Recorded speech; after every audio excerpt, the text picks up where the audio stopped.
I'm very excited to be back with you today. We're continuing with our course, Glitchy People Change the World. And today we're starting on Module 17, where we talk about storytelling, the way we interpret what people want. So if you have been active in the course, you've done, or at least considered doing some ethnographic research, doing some anthropology to help you understand your product and the way people use it. And that research should lead you to some new insight. And you can use that insight to understand the issues of selling your creation. So sometimes we say change the narrative, change the meaning. Narrative is like storytelling, it's how you describe things.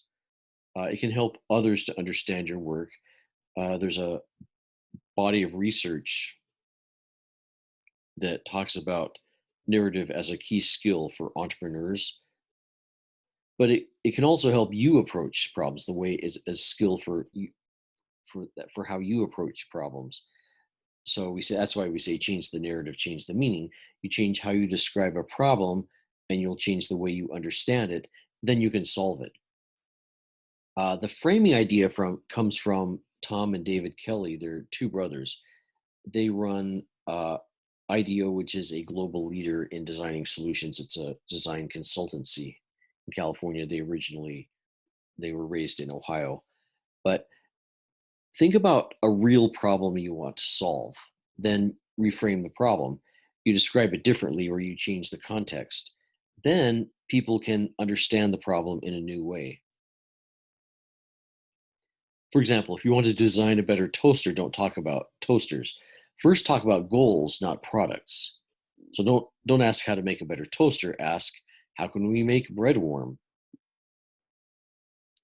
Next, identify the true problem. As an example, global hunger is a huge problem. Uh, but let's ask some framing questions. Do we really lack food in the world?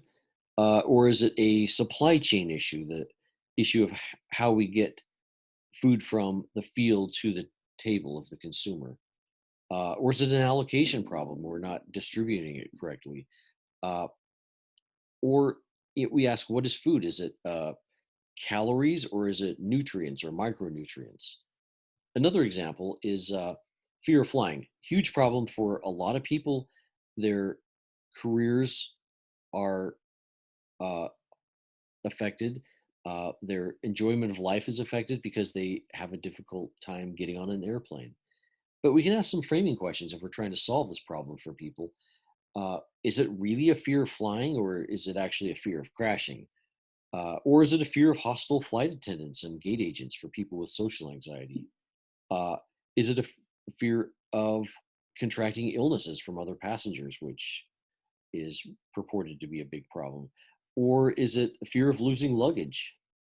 Let's say you're an origami artist, you fold paper, and but nobody wants to buy your work. What is the problem?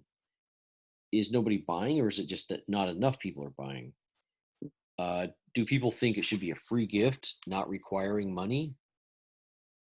Is your work inadequate? You're just not very skilled. Maybe you need a new distribution system. Is it the paper type or is it the paper color that is wrong? So let's say I do some research on this as the artist, and it turns out that people think origami should be free based on this hypothetical research. Uh, so what I could do then is sell origami training, maybe make origami picture books, or maybe I should make and sell special paper that amateurs can fold for fun. Uh, so many people don't know what to do with my origami. I could sell it directly to interior decorators or sell it as decorations for weddings. So to create a better product, ask yourself, how might we, and then fill in the blank, finish the sentence. So another problem, phone screens, they crack when you drop your phone, it hits the concrete, shatters your screen. And we say, well, how can we make it so that doesn't happen when we drop our phone? And so we come up with solutions for protecting screens. But let's reframe. Maybe we could say, how could we prevent phones from falling? Maybe make it so they don't fall. That's reframing the problem. Again, the way you describe changes the way you understand. Try it. The way you describe changes also the way customers see your creation. So, Margaret Mead, our anthropologist who helped us to understand ethnography, said, "Anthropology demands the open mindedness with which one must look and listen, record in astonishment and wonder that which one would not have been able to guess." So, I hope that you can do the research and then through reframing, uh, use that research to help you understand your product better. Let's continue on to Module 18. Here's where we say, be a kid again. Antoine de Saint-Exupéry, he was the author of The Little Prince. The character says, "I have lived a great deal among grown-ups.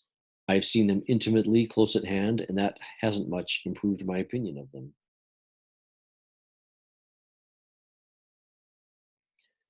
Kelly Scholar Sincock, an artist that I interviewed, volunteers in prisons and changes lives. She teaches art to inmates. She works with many people of various ages, ethnicities, and backgrounds. And what this does is it gives her some general information about people so she can draw general conclusions about them.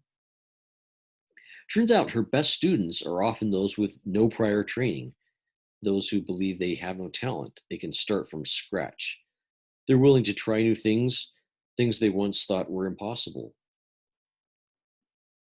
Now, Jesus said, "Unless you change and become like little children, you will never enter the kingdom of heaven." In other words, if you're not childlike, you can't reach the highest level. Steve Jobs had a favorite saying, "Stay hungry, stay foolish." It came from the final issue of the Whole Earth catalog, which was a counterculture magazine that he loved. And so Jesus said it, Jobs said it, stay naive. Perhaps they both wanted us to maintain a sense of childlike wonder. Seth Godin clarified, "There's a huge difference between being childlike and being childish. When we embrace joy and look at the world with fresh eyes, we're being childlike. When we demand instant gratification and a guarantee that everything will be okay, we're only being childish." In Japanese, Shoshinsha is someone with a new heart. Shoshinsha drivers, uh, if they're a new driver, they post this sticker, yellow and green sticker, on their cars to warn other drivers to be careful around them because they're just learning. The Shoshinsha in any field is a novice or a beginner. The Shoshinsha is naive, but naive is good. So Claude Shannon, he was a scientist, uh, did groundbreaking work developing theories which led to cell phones, the internet, and the way that we understand black holes.